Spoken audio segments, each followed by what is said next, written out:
যে যত চুপ থাকে সয়ে যায়, অত্যাচার হয়, তার উপর একটু জুলুম হয়, কিন্তু দিন শেষে জয়টা তার নামেই চলে আসে। কারণ কি? ইন্নাল্লাহা মাআস সাবিরিন। ধৈর্য যে ধরবে, রবের রহমত তার সাথেই থাকবে। সেই নবী বলছেন, উম্মত, আল্লাহ আমাকে দুইটা অপশন দিয়েছেন। হে নবী, আপনি চাইলে সারা পৃথিবীর রাজত্ব আমি আল্লাহ আপনাকে দান করব। নবী বলে যে আমি ওইটা নিই নাই, আমি গরিবী জিন্দেগি আপন করেছি, ক্ষুধার্ত থাকাকে পছন্দ করেছি, অভাবে থাকাটা পছন্দ করেছি। আর একটু জোরে বলেন না, আমি ক্ষুধার কষ্ট সবাটাকে আপন করে নিয়েছি, আমি জড়জীর্ণ ঘরে থাকাটা পছন্দ করেছি। ইয়া রাসূলুল্লাহ, আপনি তো চাইলে পৃথিবীর শ্রেষ্ঠ বাচ্চার চাইতে দামি অবস্থানে থাকতে পারতেন, এটা নেন নাই কেন? নবী বলে যে আমার উম্মতের বেশিরভাগ হবে গরিব, আমার বেশিরভাগ হবে ক্ষুধার্ত, বেশিরভাগ হবে ঘর নাই, বেশিরভাগ হবে বাড়ি নাই, বেশিরভাগ হবে তাদের খাবার থাকবে না। আমার উম্মত যখন শুনবে আমি আল্লাহর হাবিব হওয়ার পরও 2 বেলা খাই নাই, 3 বেলা খাই নাই, তারা আমার দিকে তাকিয়ে চুরি আর বাটপারি করবে না, আমি নবীর দিকে তাকাই ধৈর্য ধরবে, নীতির উপর থাকবে, ইসলামের উপর থেকে যাবে। আমার নবী গরিবী জিন্দেগি আপন করেছেন। তো সবাই যদি গরিব হইয়া যায় কেমনে হবে? কিন্তু আপনি চাইলে গরিবী জিন্দেগি আপন করতে পারেন। কিভাবে?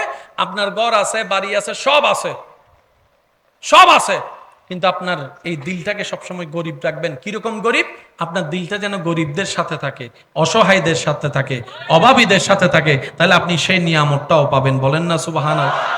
আর একটু জোরে বলেন না সুবহানাল্লাহ? সেই নবী বলে, উম্মত জানো, তোমরা যখন নামাজ পড়ো তখন আমি নবীর চোখ শীতল হয়ে যায়। তোমরা যখন নামাজ পড়ো তখন আমি নবীর মন শান্তি হয়ে যায়। তোমরা যখন অজুটা করে নামাজের দিকে যাও তখন সেটা দেখে আমি নবীর মনটা খুশি হয়ে যায়। তোমরা যখন রুকু সিজদা করে রবের প্রশংসা করো আমি নবীর মনটা ভরে যায়, আমি নবীর মনটা ভরে যায়।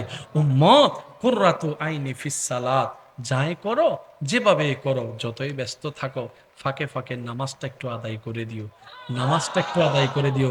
উম্মত তুমি যত নামাজ পড়বা, নামাজের আগে তুমি অজু বানাবা, যত অজু বানানোর অভ্যাস হবে, হাসরের ময়দানে তোমার অজুর অঙ্গগুলা থেকে নূর বের হবে, নূর বের হবে, সবার সামনে দেখেই তোমাকে সবাই বুঝতে পারবে এ বেনামাজি নয়, এ অজুওয়ালা নামাজি ছিল, অজুওয়ালা নামাজি ছিল। উম্মত যতটুক পারো নেক আমল করে কবর হয়ে হাসরে আসতে পারো কিনা দেখো। উম্মত রে, মা বাবাকে কষ্ট দিও না, মা বাবা বুড়া হলে সেবাটা আরো বাড়িয়ে দাও। মা বাবা যদি না বুঝে তুমি নিজে মানায় নাও, ধৈর্য ধরো। মায়ের সাথে চিৎকার করো না গো উম্মত, মায়ের সাথে আওয়াজ করে কথা বলো না, বাবার সাথে আওয়াজ করে কথা বলো না।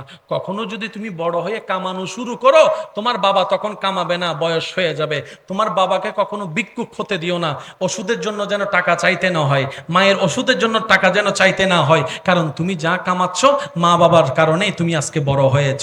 সুতরাং মা বাবা হ্যাঁ বলার আগে তুমি মা বাবার কাছে হাত খরচটা দিয়ে দাও, হাত খরচটা দিয়ে দাও। সুবহানাল্লাহ। তুমি মা বাবার কষ্টের সন্তান হইও না, অভিশাপের সন্তান হইও না, বড়দের কাছ থেকে বদদুয়া নিও না, ছোটদের কাছ থেকে কষ্ট নিও না, শিক্ষকদেরকে কষ্ট দিও না, বউকে কষ্ট দিও না, স্বামীকে কষ্ট দিও না, এই জবান দিয়ে প্রতিবেশীকে কষ্ট দিও না, প্রতিবেশীকে কষ্ট দিও না। কারো থেকে টাকা নিলে সময়ের আগে টাকাটা পরিশোধ করে দাও। কেউ যদি জায়গা পায় তোমার জায়গা থেকে, সেখান থেকে জায়গা তার হকটা তাকে দিয়ে দাও।